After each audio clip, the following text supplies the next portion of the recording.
তো হ্যালো বন্ধুরা, আশা করি সবাই ভালো আছেন।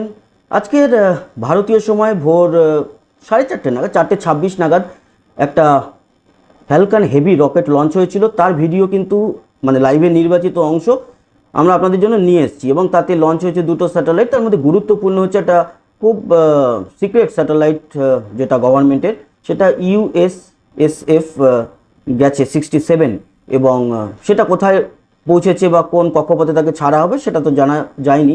কিন্তু আমি এই যে ভিডিওটা নিয়ে এলাম, এই ভিডিওটার মধ্যে একটা অসাধারণ জিনিস আমি আপনাদের দেখাবো। এই যে ফ্যালকন হেভি রকেট যখন ওড়ে, তখন তার দুখানা বুস্টার কাজ শেষে আবার পৃথিবীতে অসাধারণভাবে ফেরত আসে।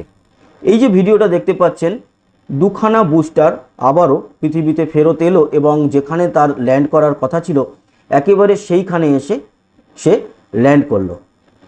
এই যে ল্যান্ডিংয়ের দৃশ্য, এটা কিন্তু লাইভের মধ্যে আমরা দেখতে পারিনি, কারণ এটা একটা ড্রোন ক্যামেরায় ক্যাপচার করা হয়েছে, এবং সেই দৃশ্য আমাদের হাতে এসছে স্পেসএক্সের তরফ থেকে, এবং আলাদাভাবে আমি আপনাদের কাছে নিয়ে এলাম এবং আপনাদেরকে এডিটে জয়েন করে দিয়েছি, এবং আপনারা দেখতে পাচ্ছেন সেই অসাধারণ মুহূর্ত।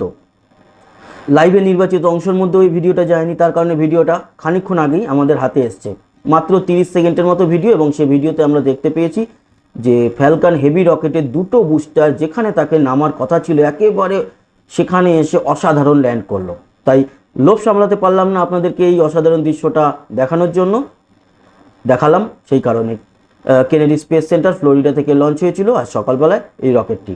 তো কেমন লাগলো এই ভিডিওটা জানাতে ভুলবেন না, সঙ্গে থাকবেন, সাবস্ক্রাইব করে লাইক শেয়ার অবশ্যই করবেন, আর কমেন্ট বক্সে আপনার গুরুত্বপূর্ণ মতামত জানাবেন। আসি আবার দেখা হবে, সবাই ভালো থাকবেন, সুস্থ থাকবেন, টাটা।